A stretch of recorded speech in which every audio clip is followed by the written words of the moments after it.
This is VOA Africa.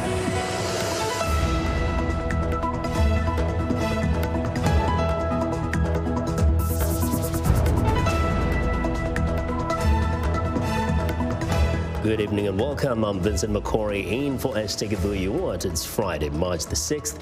This is Africa 54.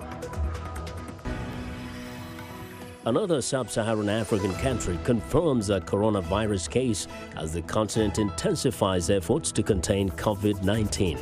We'll also tell you more about the economic fallout from the highly contagious virus. As the world prepares to commemorate International Women's Day, the United Nations says more work needs to be done to reach gender equality.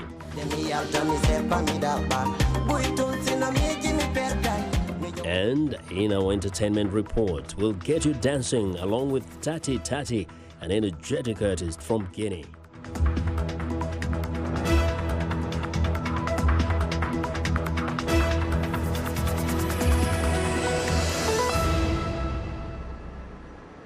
We begin tonight with violence outside the U.S. Embassy in Tunisia. At least one suicide bomb on a motorbike detonated explosives, killing a policeman and wounding several others, according to Tunisian media. Radio Mosaique reported that there may have been a second assailant. The blast occurred Friday near the embassy's main gate in Tunis, where Reuters journalists saw a scorched motorbike and a damaged police vehicle amid the debris as police inspected the scene. The Interior Ministry says 2 militants were killed carrying out the attack. 5 police officers were also wounded. Roads around security installations were closed in parts of the capital, and some international institutions were put on lockdown or evacuated. Islamic extremists have targeted Tunisia in recent years, killing scores of people. The worldwide coronavirus outbreak is sparking cancellations, closures, and supply shortages that are having a major impact on the global economy and the daily lives of millions of people. In West Central Africa, Cameroon's health ministry confirmed its first case of the virus on Friday, a 58-year-old French citizen who arrived in Yaoundé on February the 24th. Officials say the man is under quarantine in a city hospital and all precautions are being taken to contain the disease. In neighboring Nigeria, health officials are intensifying their efforts to contain COVID-19 after authorities announced the country's first case a week ago. Part of Nigeria's readiness includes upgrading testing labs, screening at entry points like the airports, and public awareness campaigns. Timothy Obiezu has more from Abuja. This is the National Reference Lab. It is one of 5 set up across Nigeria by the Nigerian Center for Disease Control, NCDC, to test for coronavirus. Nigeria's only confirmed case of the coronavirus was discovered here, says lab manager Akimpelu Afolabi. So far, what we did, of all the 13 samples we've tested, it was that one that was positive. We tested here too and tested in Lagos.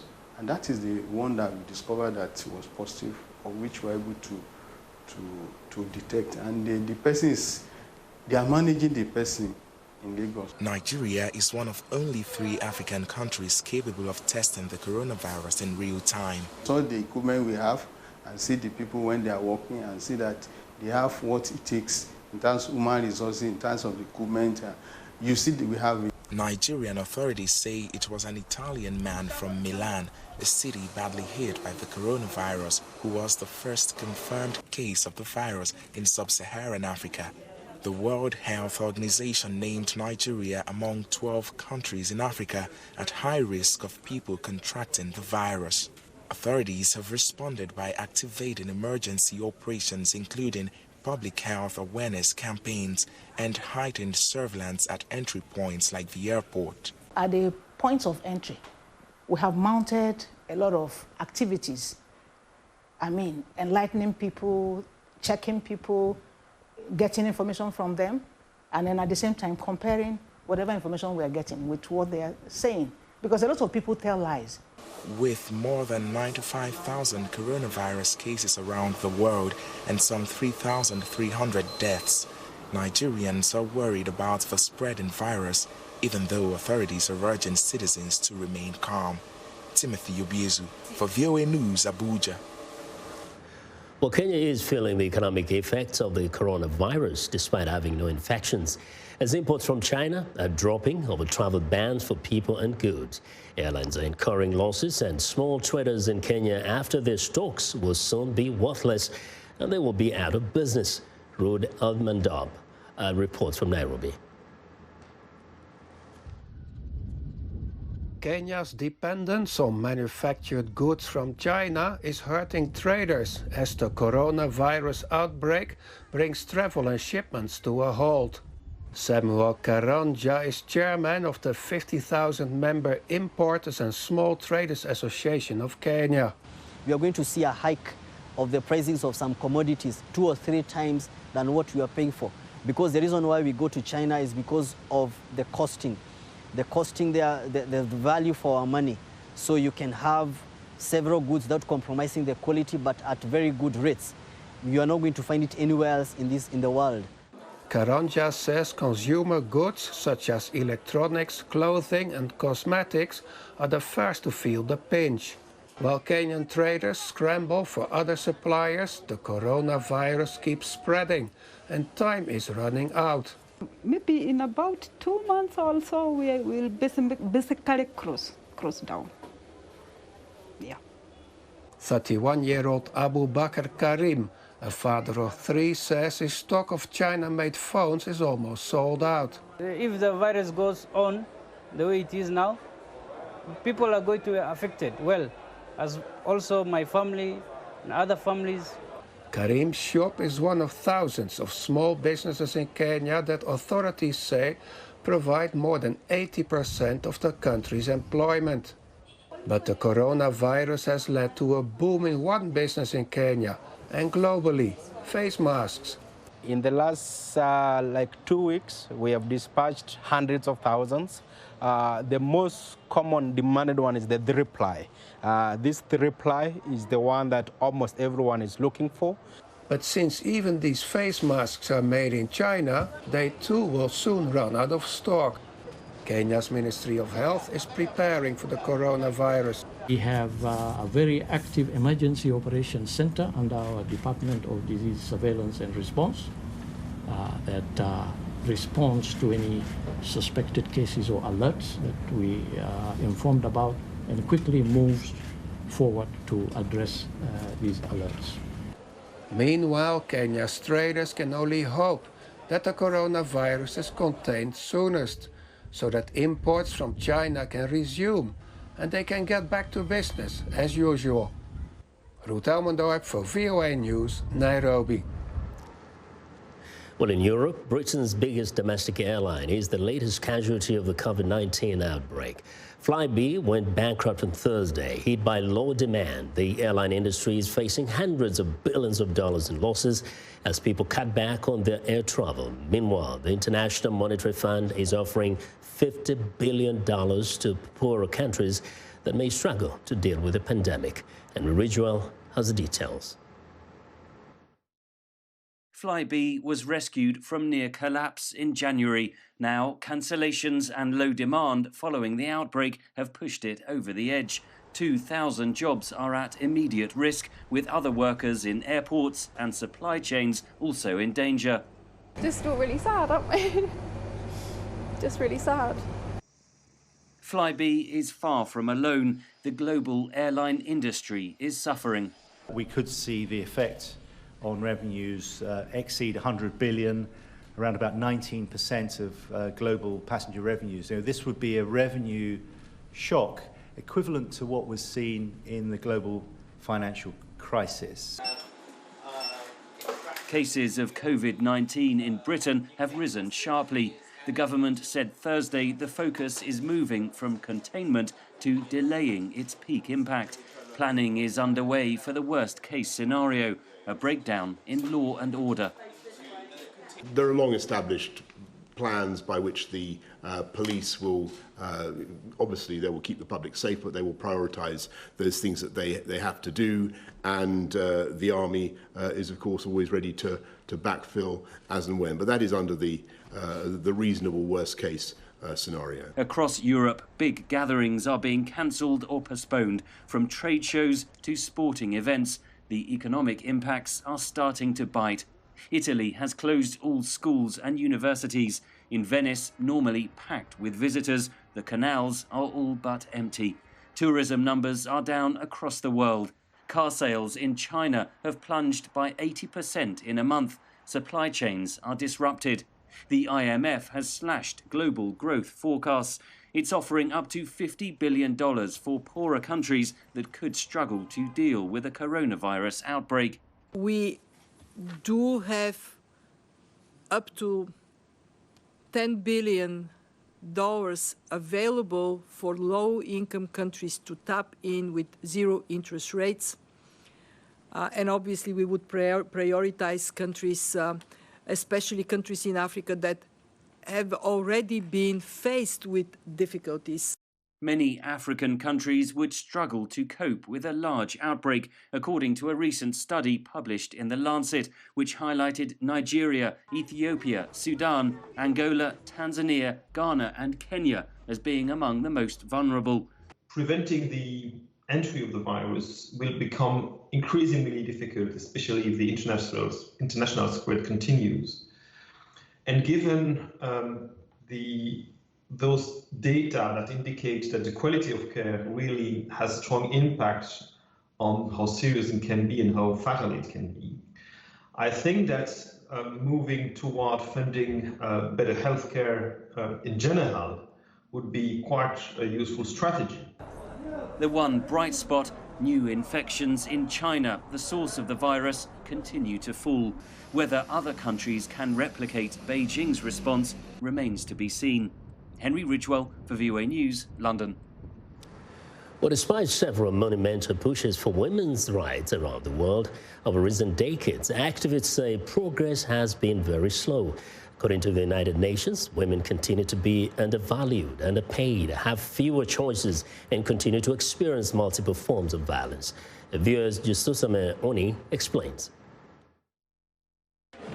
All around the world, March 8th is a day to celebrate women's achievements and to make a global push for more women's rights. Advocates gearing up for this year's International Women's Day are calling for gender equality. Human rights will never be realized without the human rights of women. Yet, in this year in which we mark the 25th anniversary of the Beijing Platform of Action, we see a pushback against women's rights. In 1995, 189 countries adopted the Beijing Declaration, which set a global agenda for the security and economic advancement of women. Decades later, though, the United Nations reports there are still alarming rates of violence, harassment, and discrimination against women. Experts say that's because women have been largely missing from the positions of power. Only part of the population has been making decisions on these issues. So that's why it's important to get women at the table. And, you know, as I said before, it's not rocket science. We have to invite them and we have to give them votes. A report by UN Women, Plan International, and UNICEF shows there have been some gains for women and girls, mainly in the areas of education, but it's not enough. You know, we're looking at health, we're looking at education, we're looking at risk of violence, we're looking at menstrual hygiene. There's so many dimensions, and I think when you look at that as a composite, there is no country around the world that has achieved equity in all those dimensions. The report highlights sub-Saharan Africa as of most concern. We look at the rates of child marriage, which have actually improved a bit from 1 in 4 to 1 in 5. The majority are in sub-Saharan Africa. Same thing when it comes to the primary to secondary transition of school. You still have the lowest numbers in sub-Saharan Africa of girls staying in school and achieving the skills that they need to succeed in life. It will take good governance to address the issue, says retired Ambassador Philip Carter. You can't ignore 50% of your population expect to grow in terms of economically, socially, peacefully. The road to gender equality is long, but activists say with more engagement from governments and communities, it can be reached. Jesus Simeoni, VOA News, Washington. And we'll be right back.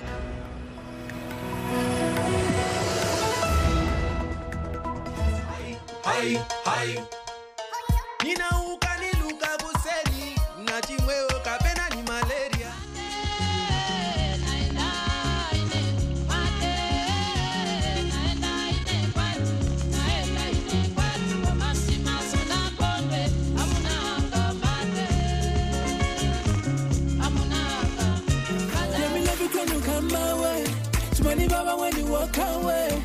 wanna make you my woman. I don't wanna waste no time. I say, hola, my mama. You know I'm wanting you. I say, hola, big mama. Can I be the one for you? Tell me, where did you come from?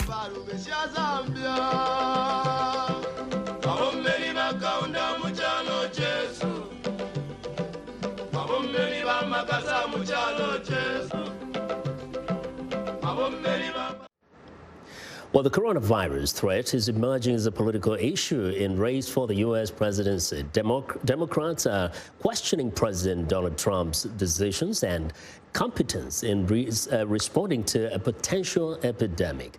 As VOA's Brian Patton reports, there are growing concerns the spreading virus could disrupt the election process itself by restricting public gatherings at campaign rallies, political conventions, and even voting sites.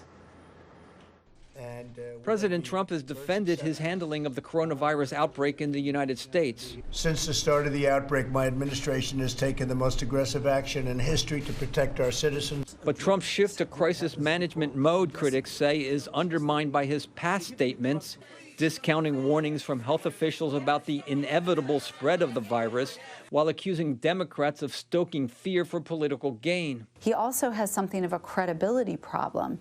He has told sort of mistruths about really small things and large things. Public confidence could hinge on whether the Trump administration can calm growing coronavirus fears, in part by restricting overseas travel, increasing epidemiological surveillance, medical testing, and public education to reduce the risk of infection.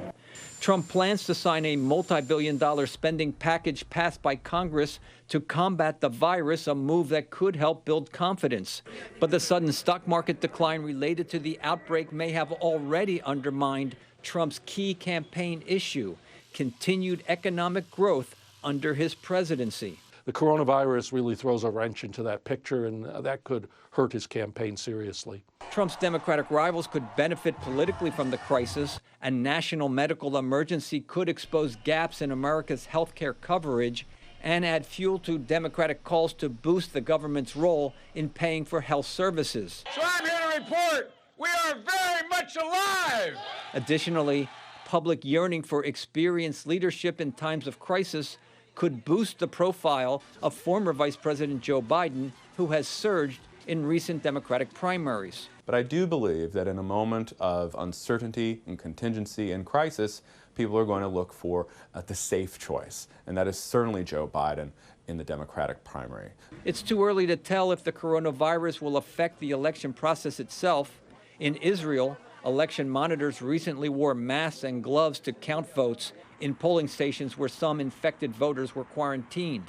If infections continue to multiply, political parties may look to scale back upcoming nomination conventions.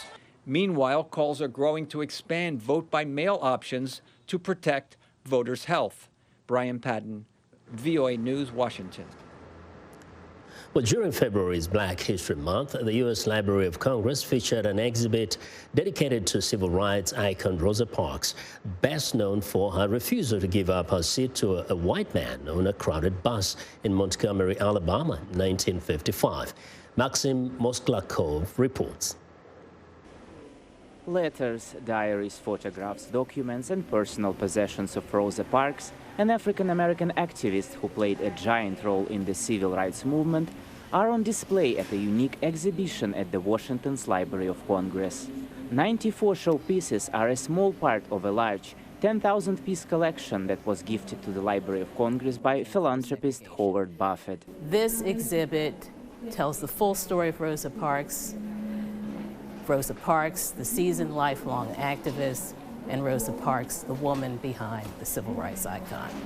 And to tell the story, the exhibit draws extensively from the Rosa Parks collection, which spans 140 years of family history, and documents her triumph, her trials, her everyday life, her activism, and her legacy.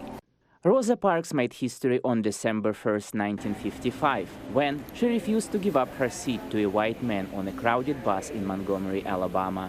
According to the rules at the time, African Americans could only occupy seats at the rear end of buses, and they were expected to give up seats to the white passengers if the front of the bus was full. Parks refused. She was later arrested and fined. But her behavior inspired others to organize a mass boycott of the Montgomery public transportation system. We try to show, as I said in the beginning, the woman behind the civil rights icon, the normalcy of Rosa Parks. So we have a photograph of her practicing yoga on a mat and handwritten notes that she took, instructions on how to do certain positions in yoga. We also have a photograph of her as a young girl. We only have one, but it shows her with a young man, and it shows her as a teenager. My grandfather always had his shotgun within hand's reach, wrote Parks, remembering her childhood. I wanted to see him kill a Ku Kluxer. He declared the first to invade our home would surely die. The Ku Klux Klan was brutal in Alabama after the World War I, terrifying black families and burning their homes and churches. After that historic day in Montgomery, Rosa Parks became an activist, a role she maintained for the next 4 decades. She took part in protests, spoke out against the Vietnam War, and met with Malcolm X and Angela Davis. She was honored with the Congressional Gold Medal and the Presidential Medal of Freedom, the highest civilian award in the U.S. I was certainly alive and a young lawyer at the time that Rosa Parks was becoming famous for her stand against segregation, and the first time that she sat on a bus and refused to give up her seat for a white person was certainly memorable. The history of the boycott and her activism is something that I'm learning about today, and it's really wonderful. Rosa Parks died in 2005 at the age of 92. She was mourned by thousands when her casket was placed in the rotunda of the U.S. Capitol. Maxim Moskalkov for VOA News, Washington.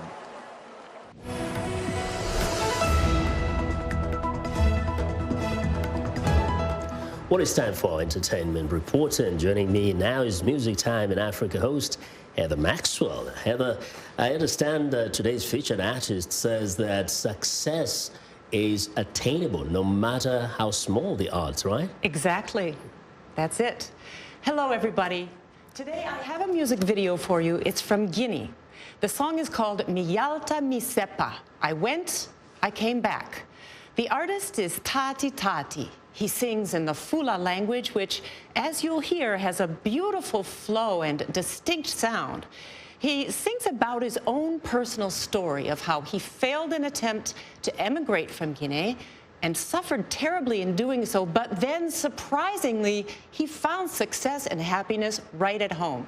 His message, young people, don't try to emigrate. Be patient. Sooner or later, your chance will come. Your mothers have blessed you, so don't risk your lives in pursuit of success elsewhere, when you can find it right at home. Yo, Tati community Guinea. Awaira mo wailo tako man. Achuga be ala godo. Yeah.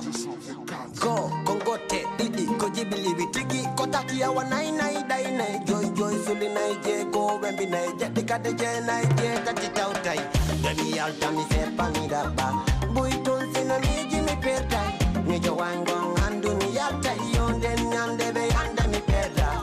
Demi alta mi sepa mi daba. Buiton sina mi jimi pertai. Mi jo wango andu mi alta yonde nyande be anda mi perda. Atuna wako wanda ye jango. Netko hebi wako yo munyo. Bai wonito ala ko goto yo goto bajo wandando. Nene menjara yani duwani. Ko yarude wo yandi folai. Bala min tell me le ko jema. Mi jeji achurube wo la ni gido. Wadi mi do reni mi do nana kijibu mi do fanka.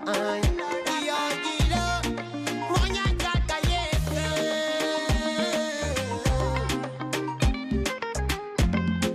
Munyangano yeso. Dani alta mi sepa mi daba. Buiton sina mi jimi perda. Mi jo wango andu mi alta yonde nyande be yande. sepa mi daba. Buitun sina mi jimi perda. Mi jo wango ngandu mi yalta yonde nyande be yande mi perda. La walango sina juti. Sina mai denden tunangi. Daro kadi mi darna lang. Be anda we mi yolando. Ibe wawla biji. Be anda we mi go feundi. Me den funky abiti. Nyalande ndetimu. Alla water dar no tano ben famata. Iyo jaja achu bebe wola. Alla e boba ko bernere. Alla e boba ko bernere. Demi alta mi sepa mi daba. Buiton sino mi jimi perdai. Mi jo wango ngandu mi yalta yonde nyande be yanda mi perda. Demi alta mi sepa mi daba. Buiton sino mi jimi perdai. Mi jo wango ngandu mi yalta yonde nyande be yanda mi perda. Iyo bai mina nino piji. Ala no ma beronki. Mene me honki. Me wata wi mi ko dudi. Yo kitchen me dengandi piji. Konfe undi konfe walki. Be anda wi mi ko timi. Editi me dandaru me fan. Ala kanko buitun yeuti. Me tagado dulu. Menen kadi bai tu me yeutu. Me ngulali fune me darki. Iyati na piji. Si me yati ni na piji. Me yati ni piji dido. Be anda dundu. Iya ya ya. Si me fama dundu. De mi alta mi sepa mi daba. Buitun sino mi jimi perdai. Mi jo wango ngandi mi alta yonde nyande be yanda mi perdai. De mi alta mi sepa mi daba. Buitun sino mi jimi perdai. Mi jo wango ngandi mi alta yonde nyande be yanda mi perda. Jakola wal me gol no juti wodi. E wondo da be ya sikata no nani.